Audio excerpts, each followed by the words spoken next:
Grimm's Fairy Tales. Hansel and Gretel. Once upon a time, a very poor woodcutter lived in a tiny cottage in the forest with his two children, Hansel and Gretel. His second wife often ill-treated the children and was forever nagging the woodcutter. "There is not enough food in the house for us all. There are too many mouths to feed. We must get rid of the two brats," she declared.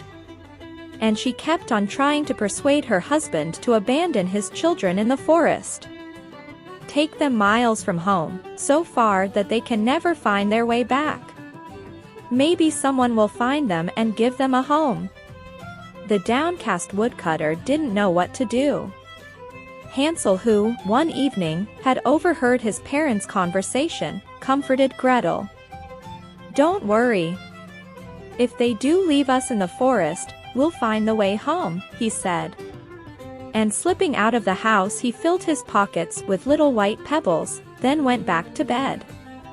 All night long, the woodcutter's wife harped on and on at her husband till, at dawn, he led Hansel and Gretel away into the forest.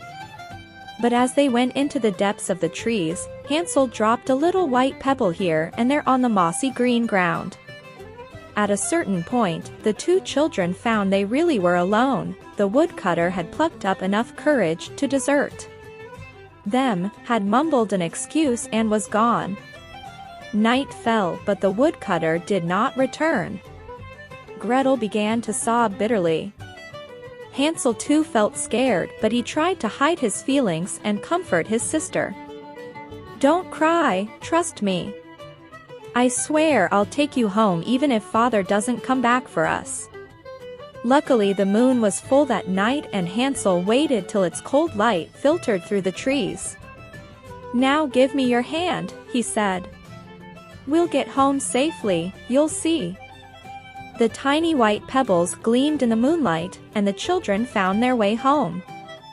They crept through a half-open window, without wakening their parents. Cold, tired but thankful to be home again, they slipped into bed. Next day, when their stepmother discovered that Hansel and Gretel had returned, she went into a rage.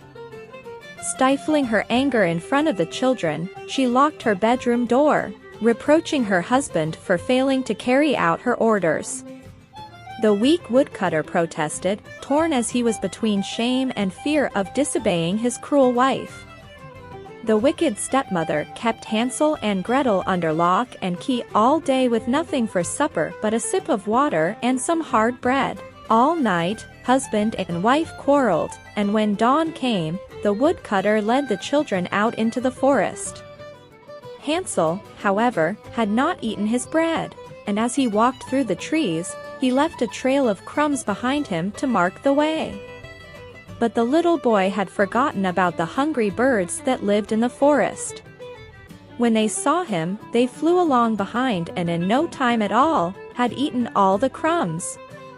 Again, with a lame excuse, the woodcutter left his two children by themselves. "I've left a trail, like last time," Hansel whispered to Gretel, consolingly. But when night fell, they saw to their horror that all the crumbs had gone. "I'm frightened," wept Gretel bitterly. "I'm cold and hungry and I want to go home." "Don't be afraid. I'm here to look after you." Hansel tried to encourage his sister, but he too shivered when he glimpsed frightening shadows and evil eyes around them in the darkness. All night the two children huddled together for warmth at the foot of a large tree. When dawn broke, they started to wander about the forest, seeking a path, but all hope soon faded. They were well and truly lost. On they walked and walked, till suddenly they came upon a strange cottage in the middle of a glade. "This is chocolate," gasped Hansel as he broke a lump of plaster from the wall. "And this is icing," exclaimed Gretel, putting another piece of wall in her mouth. Starving but delighted, the children began to eat pieces of candy broken off the cottage. "Isn't this delicious?" said Gretel, with her mouth full. She had never tasted anything so nice. "We'll stay here," Hansel declared, munching a bit of nougat. They were just about to try a piece of the biscuit door when it quietly swung open.